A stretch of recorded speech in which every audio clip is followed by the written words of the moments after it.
Now this looks like something that would have been in Hugh Hefner's house. It is the playpen sectional. Hi, I'm George the Antique Nomad. Come with me as I wander the country in search of valuable vintage, amazing antiques, and cool collectibles. We'll buy, sell, and trade at antique malls, shops, and shows, estate sales, flea markets, thrift stores, anywhere people go to find really interesting things that just aren't made anymore. So come on, let's go! Welcome, viewers. Thanks for coming and seeing us again. This is George. I'm the Antique Nomad at the Antique Nomad on Periscope, Twitter, Instagram, and Facebook. And today we are going to show you something that's kind of a rarity nowadays, and that is a new antique mall that has opened in Seattle. And we are headed there now. We're in the SoDo district, just north of Georgetown, which is becoming the antique district in town. Let's flip the camera. We'll show you a little of the drive here. We are in the SoDo district. That stands for south of downtown. You can see a couple of skyscrapers on the left, and then on the right over the transit plaza you see the old Rainier Brewery, which has been recently turned into apartments and artist lofts. A lot of collectors really enjoy Rainier Brewery items. It was Seattle's biggest brewery and operated, with the exception of Prohibition, when they were a malting company and an ice cream maker. They operated as a brewery for about 100 years, and the fellow who owned them was a guy named Emil Six from Germany, and so he had Route 66 beer, Mickey's Malt Liquor, Rainier beer, and the ephemera from that is very collectible now. Right after you pass the Spokane Street Viaduct, which is also known above us as the West Seattle Bridge, we will be surprisingly turning into this industrial district. SoDo and Georgetown have recently turned into the antique centers in Seattle because the real estate has gotten very expensive, but this is one part of town you can still find a large building at a price that is possible to operate an antique store. And so the fellows who are behind Epic Antiques started here just months ago. You can see they've got a big old building here where it says additional parking in the back. That's actually the main entrance, but we're going to start here at the showroom entrance in the front of the store, where there's this really great fountain, and you can see the showroom right there. So let's go on in and see what they've got. Now folks, as we walk in, I'll remind you to please like, comment, and subscribe to our videos at the Antique Nomad, and also please share with your friends and leave comments. We always like to hear from you. Walking into the front showroom of Epic is really a wonderful thing because there are amazing, large, and beautiful pieces and collections of things that are really unusual. And that is because one of the principals is a high-end interior designer here in Seattle with a very good clientele, and you'll be able to see why when you see some of the magnificent things that are on sale here. We're going to slowly pan around. This is the showroom entrance to the mall, and then we will see more of the mall as we go back. A lot of these pieces are European and highly desirable. Very difficult to find. We don't usually see things like this on the West Coast. We do see Asian art and artifact on the West Coast, however. These temple vases are as tall as I am. They're over 6 feet tall with the applied dragons, and they're in the Fami rose, and they are really amazing. I had an appraisal in Florida about 6 months ago that had a piece like this, and they appraise in the tens of thousands of dollars for match sets like that. So that's a very special thing to see here. You can see in the other part of the foyer here some really beautiful crystal, great chandeliers. The Italian one there is sold, but some of the other ones here are still available. A very nice French armoire.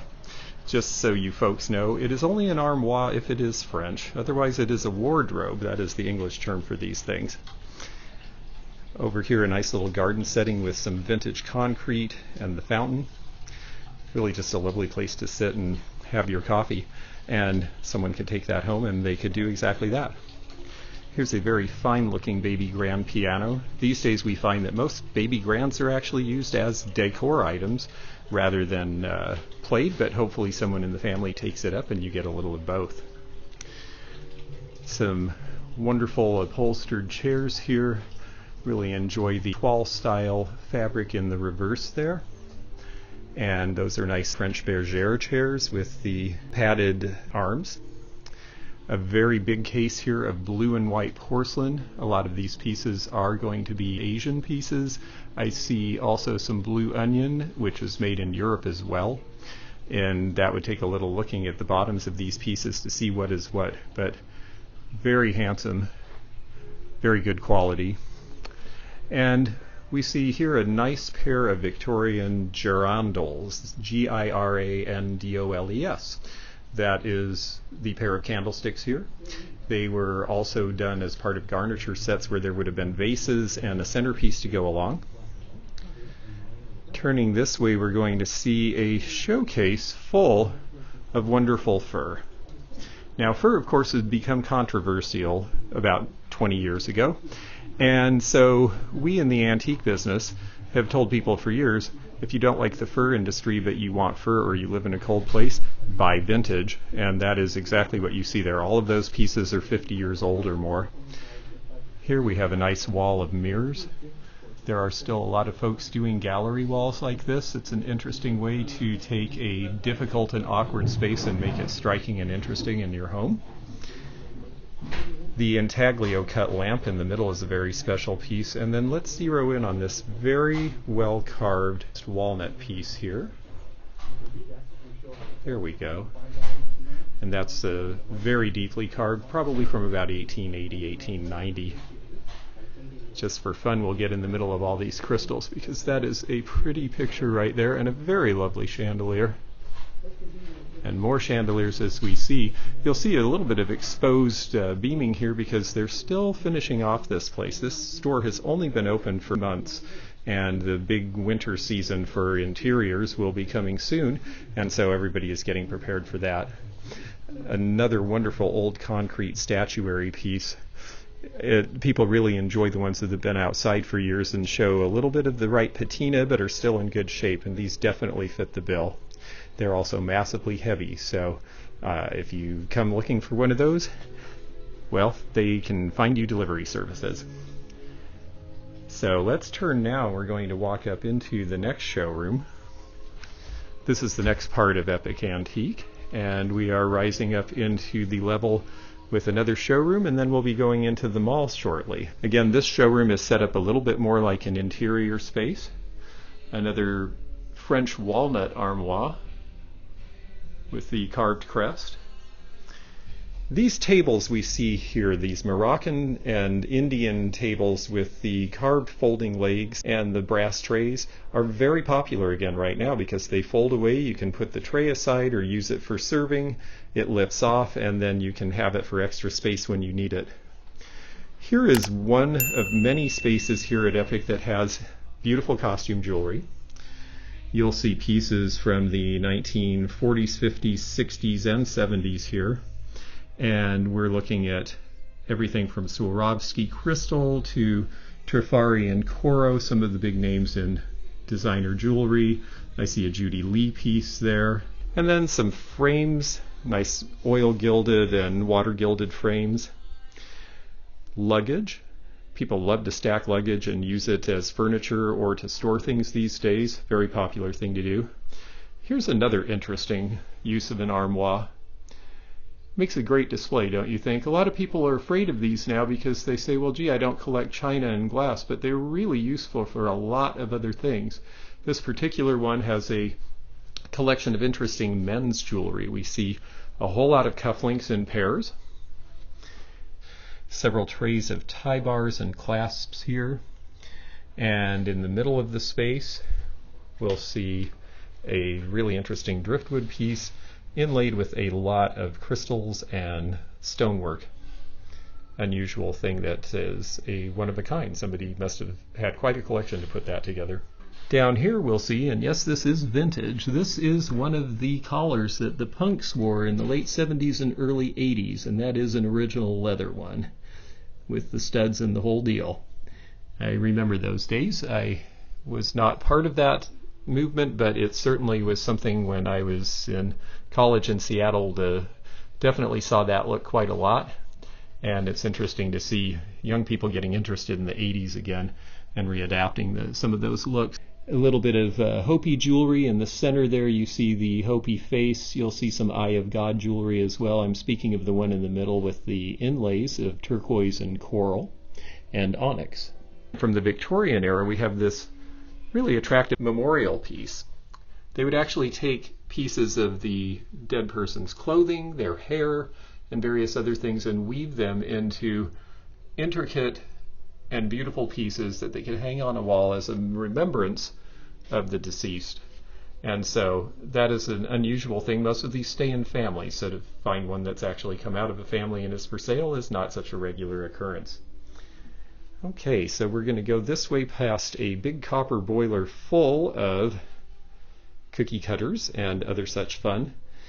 And that is because we are entering the antique mall area, and while the antique mall is quite special and has wonderful things too, it is a place where you will see all sorts of things from furniture to smalls. So we're coming in the back door of Epic, and this is my friend Stephanie and my friend Bo, and we are all going to go inside the very dog-friendly Epic Antique. This is the other entrance, and this is actually the main entrance most people see off the loading dock. And this place is so fantastic. It's one of the best antique malls in the United States of America, in my opinion. And we're going to go in and find out why. So right inside the door is a whole lot of yard art. They do a lot of mid-century modern, but they do a lot of garden art because garden art is very popular now. This is all repurposed stuff, and aren't they cool? But you'll see stuff that's modern that looks like architectural pottery from Los Angeles, and then you'll see traditional pieces in here. And the best thing is through age. They're not fake to look old, they actually are. They're all going to date back, you know, at least 40, 50 years, and some of them are truly antique. We have deer here, of course. And then there's this really neat gilded hutch here, which is Asian. And look at this stunning lamp. This looks a lot like Austrian bronze.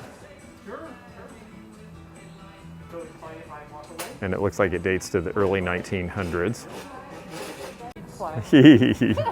And look at this great crock. Again, anything that's local interest in crocks is going to do the best where it came from. And this one's Seattle and Puget Sound Packing Company. This is going to be early 1900s because, of course, Seattle was only established in the 1850s and there weren't a lot of people here until the gold rush of the 1890s. This is also a very Northwest thing that's very popular everywhere now, and that's these burl tables. This is a 1970s one, and what's nice is they did not use that plastic lacquer on it. A lot of the 70s era ones did, and that was a real problem. And they have a good way of mixing rustic in with more modernist things. So the farm table here is one solid plank. That's going to be 1860s or 70s when trees were that big. And then on top of it, you've got this 1940s rattan, and then these great slung leather chairs that are mid-century. If you mix and match, you can really put mid-century and true antiques together in a way that's really interesting. Tufted furniture is very popular now. And this guy is going for some sort of an Olympic record. He's a bronze. And then there's prices as low as $25 on these silver plate pieces, but silver plate, when massed together, can be really striking and beautiful. It is a way to make a real decorator statement that's not expensive. This is the Cohasset set of shaker-style furniture that came out of the estate that I was doing in Wallingford, and a dealer here bought it and brought it in. This is a Thomas Mosier American Heritage side chair made in Maine with the pegging. Again, you'll see a lot of modernist decor that actually will use shaker style because the shakers, even though they were of the mid-19th century primarily, were so elemental in design that it really translates well. Now this looks like something that would have been in Hugh Hefner's house. It is the playpen sectional. And I believe that this was done by Selig. There we go. It's 10-piece, and you could arrange it any number of ways, but one of the ways you could arrange it was into a giant bed because, well, you know, the 70s were like that. This is a really neat 1970s piece as well. This Danish hutch with the interesting doors, and you've got a lot of different levels for display here. And then next to it is rosewood. This is a rosewood shelf from Denmark, and it's 1960s vintage. Look at the wide grain and the deeper red tone of rosewood. That's a good way to tell it apart. We have another rosewood piece next to it, this cabinet here. Rosewood, I believe, is an endangered species now. You don't see very much of it at all because they just don't really harvest it anymore for furniture. So the pieces that you find are pretty valuable. The shelf here is $425. On top of it, you have two of the Knoll tulip tables. These are the originals by Knoll, not knockoffs, and that's why they're priced at $850. Here's a designer that I personally like the lines of. This is Adrian Pearsall, and the fabric is very distinctive as well. These are priced at $850 for the pair, which is actually a pretty good price. I've seen them priced at about $500 to $600 each in Florida, in Palm Beach. So I know that they actually are asking more for these in some places, and these seem to be immaculate.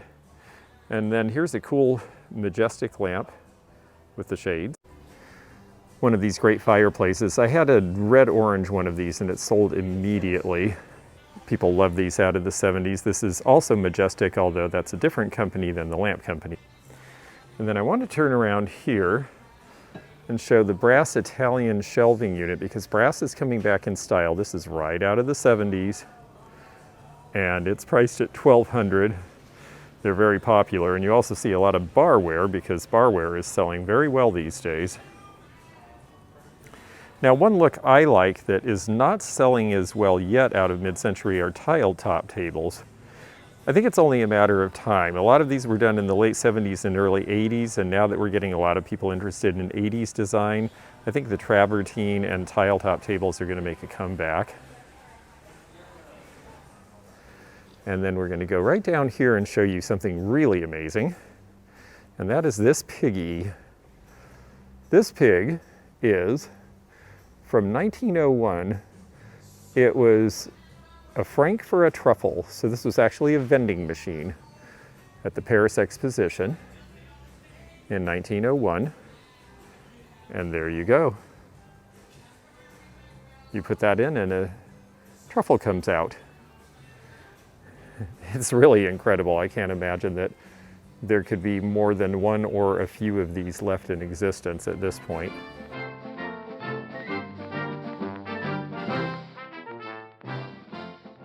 George, what are you bringing in? Well, I brought in one painting. I like what you've added to the wall. You've got some cool things there. Well, thank you. You know, Deborah and everybody who works here are just terrific. It really makes a big difference. If you're a reseller looking for an antique mall, you definitely want to find a place where they're interested in what you bring and curious about it. What I brought in today is a Joe Reno painting. He's a Seattle modern artist, and he would use found material and then paint up into the edges. So he had a certain style. He doesn't really produce much anymore. This little dresser is 1930s Japanese, little dresser box. It's priced at $35, and the little box in front there at about $20. And those three pieces of pottery are Francoma Modernist in the desert sands from the 70s. This piece that I got in Kentucky is just really well made, very controlled Venetian glass. All the striping matches perfectly. There's no warbles or wavers. This is a good quality piece of glass. And then this is cool because it's from the Seattle World's Fair, and it's a bronze medallion that was an award. This rack here that everything goes on, I love the way the orange and the avocado work together with that hat. It actually came from a women's store in Chehalis, Washington, many years ago. Early 70s store fixture. I brought art because they had a big art promotion. They have a promotion just about every month at this mall. So look for stuff if you're in the Seattle area to do. Epic has either a sale or an event. It seems like pretty regularly. And they had an art event recently. I did the estate for this one in the middle. William Studiford, he was a New York artist. And the painting to the right just sold, actually, while I was here. It was Dre Hold, and it went for about $250. Northwest artist again. And then the one on the right was by a Canadian artist named Violetta Janes, the looking like George Harrison, well, coincidental. This big Austin Product statue piece I figure is worth about $100. I got that at an estate in Colorado. And then glassware. I do bring a lot of glass. Northwesterners like glass a lot. The piece on the right is a Pilchuck school. That's where Chihuly taught everybody. I thought this was really a pretty arabesque. I had this at my shows in the Midwest, but I really brought it with this place in mind because it's definitely more modernist. And then around the corner here, this bird is a Bob Googe, G-U-G-E, and Googe decoys and bird figures were made probably 30 to 40 years ago. They have value in the marketplace now. I think that's priced at $75. A couple of cute little Art Deco decorative bits here. On the left you see the 3 candle holders. Those have little curved elephants as the base, which I just think is really cute. And then in front here we've got the Scotty dogs. This is a tie bar, and I like how they're checking each other out. And they're both wearing their cravats, which is what would have hung on that thing. Now down here, there's a cool looking squarish phone. Those are found largely in Canada. I believe they're Northern Telecom, although we do see them in the States as well. This lamp here, which I got in Kansas, has a really fun, sort of strangely upside down bulbous pedestal. I'm going to zero in on it here for you. And I like this pink to melon, almost orange color. It's definitely early 60s. You can tell by the design, especially with the teak or dark walnut, I think in this case, actually, stem. The vase there is Francoma, one of the series vases they did in very limited editions each year. And then down here, Venetian glass, some Blanco. And way down below, we've got the bar set here that I wanted to show you. This is a gambling device, and it's lots of fun. Those were popular gifts around 1970, as were Viewmaster reels and viewers. And both of these, the Viewmaster and the other piece, should sell in the $25 to $30 range. We'll pull out here so we can see some Hager. I'm really enjoying the fact that Hager is having this renaissance. I remember seeing it in the 80s, these big white pieces, and thinking that they were going to be something that lasted, and they certainly have. I've got a lot of stuff in this booth. You know, I travel a lot, so I probably overpack a booth, but that way when I'm gone they have something to sell. You can't sell out of an empty store, and boy do I have a lot of good merchandise right now. The stools you see there, as well as the Persian painted vase, came from Kentucky.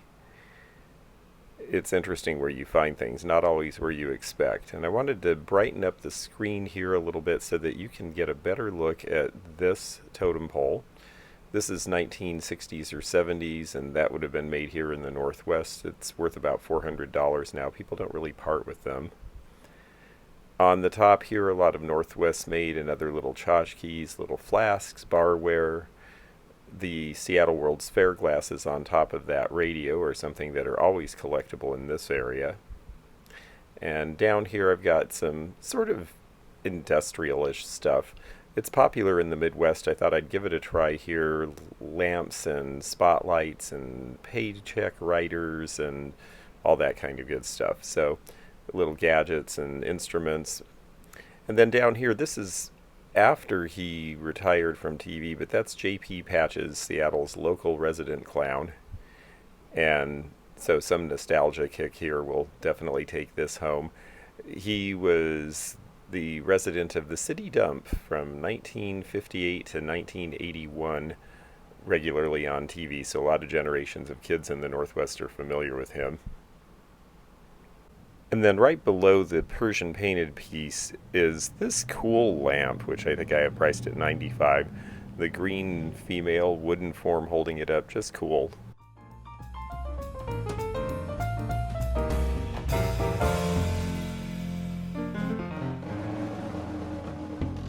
Art Deco pieces are amazing.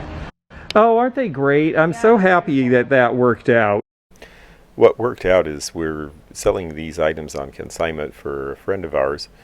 It's a collection that he's had for many years, but he's downsizing, and so we've got Trenton art pottery, we've got black amethyst glass, Abingdon. All these white shapes with the big geometry are starting to really trend again because they also were trending in the 80s as the revival movement. So a lot of people who like 80s decor are now looking for these items. And then there's some pretty etched glass pieces here as well. I like this one with the trees. It'd be nice for Christmas, don't you think? There's things priced from $25 to $85 on these shelves. This is a piece worth showing. This is Pacific Pottery of Los Angeles, not to be confused with the Pacific stoneware done in Portland in the 70s. This is a 1930s piece, and their glazes were really pretty. They were one of the big California potters. These two round pieces are Trenton, out of New Jersey, and then look at this great lamp cover. I wish I had a place to use that. I used to collect Deco, and I wish I still had some.